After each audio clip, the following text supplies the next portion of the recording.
Hola YouTube, bueno pues espero que estés genial y en este vídeo en particular quería deciros, bueno mejor explicaros un poco de las diferencias así como las características entre el español de España y el de México. Can I speak any faster? Entonces, en cuanto a esta situación, he hecho una lista de las características más profundas. Bueno, profunda en mi opinión porque pasé un año en España, entonces la mayoría de las palabras que conozco son de España. Sin embargo, ya vivo en California, entonces tengo un montón de amigos mexicanos, así como amigos de El Salvador y Colombia también. Aquí tenemos la lista. A la izquierda tengo las palabras mexicanas y a la derecha las palabras españolas.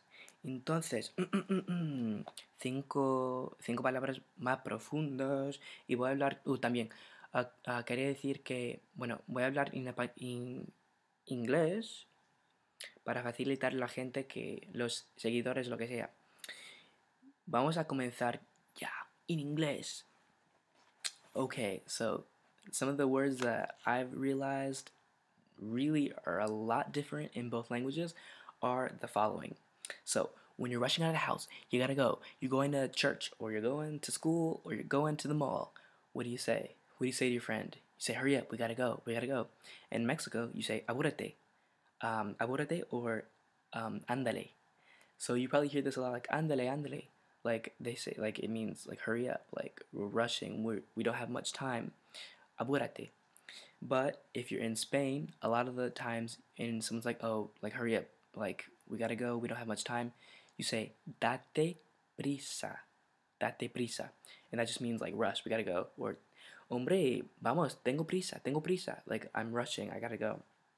So that's a little bit of the differences you hear between both languages or both dialects. Because don't forget, Spanish from Spain, Spanish from Mexico, from Colombia, from Argentina, they are not the same. They are the same language, but they are not the same dialect. And that's something we have to remember because there are a lot of different words with dialects, as we know in English from England and from United States. So another characteristics would be if someone's talking to you and they're like, oh yeah, and I bought this shirt yesterday, and then I spilled juice on it. And you didn't hear the person, you're like, what did they say? In Mexico, or even in American Spanish, you would say mande, mande, or que, but mande is something I hear a lot, like, wait, what? However, in Spain, a lot of times you hear people say como, or que, or que ha dicho, and these things are just like basically words in order to utilize you that make you know that okay, the person wants you to repeat what you're saying instead of saying like puedes repetir por favor or something like that. You can just be like como or like mande or anything like that. I'm confusing them now. Okay, so another thing, if you see that you're like, if your friend says, yeah, I was on my skateboard last week and like grinding, it was so much fun, um, you'd say, oh, que padre, hombre, or like, que chévere from Mexico. This is Mexico Central South. You hear a lot of things like, especially Mexico, que padre, it's very like from Mexico. But in Spain, if you're like, I was grinding on my skateboard and it's like so cool, then your friend's like, hombre, que guay, or que chulo. It's like so cool, like so, almost so suave. Que chulo is like suave. Hombre, acabo de comprar esta gorra, ¿te gusta? Hombre, que chula, me encanta. Or something like that, you know? Like, I just bought this hat, it's so cool. Also, there's also a thing with preterite in Mexico and Central South America. Everything's very definite. Like, you ate, you slept, you went to the store, you bought a shirt. In Spain, it's very much you have eaten, you have slept, you have bought a shirt, things like that. So, for example, if I'm in Mexico and I'm like, oh, my friend left, I would say, um, um, mi amigo se fue, mi amigo se fue. I don't know why it took me so long. Mi amigo se fue. It's like my friend left. In Spain, you would say, my friend has left. So you'd say, mi amigo se ha ido, mi amigo se ha ido. My friend has left. Mi amigo se ha ido.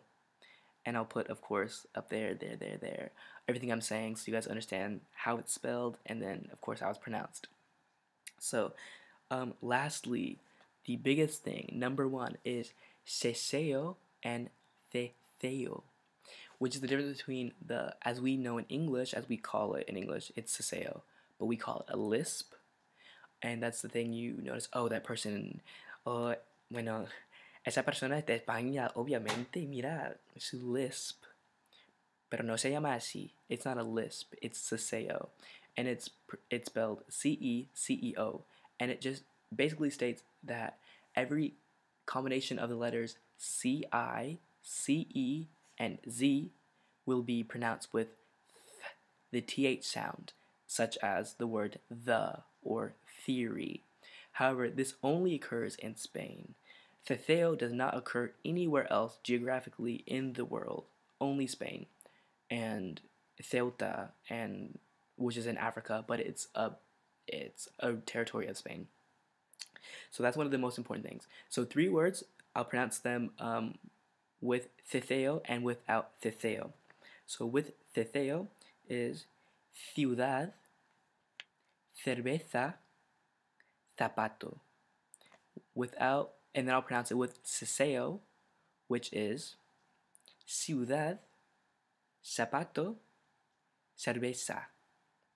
And basically, those are some of the characteristics that really define the difference between Spain and Mexico. But those are very few characteristics that I really wanted to explore and talk about. But ceseo and ceseo are one of the biggest differences that you will notice when hearing anyone speaking Spanish. Pues ya, y eso es todo por hoy. Gracias y bueno, no tengo nada más que decir. He dicho todo. Bueno, muchas gracias. Hasta luego.